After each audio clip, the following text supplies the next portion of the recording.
Hello guys, what's up mga ka-idol, no? So for today's video, ayan guys, umuulan na naman po dito sa amin. Ang lakas ng ulan guys. Ayun no, fresh ng isang taong dyan no. Naglalakad siya. At naliligo pa. Saan guys?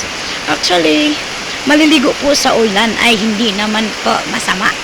So, we are enjoying niya. Sana po hindi na ito babaha. Wag naman sana. And, dun guys oh. Yan lahat dyan guys. Dahil sa malakas na hangin, sayang nasira na yung pader ng poultry dito sa tapat ng aming bahay. Uy, bumabalik na naman guys ang aking swimming pool din eh.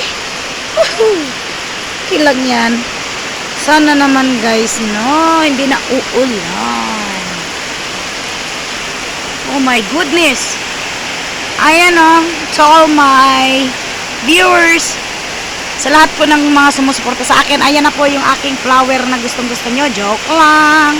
So, ang lamig-lamig talaga dito, guys. And guys, thank you for watching. Bye-bye.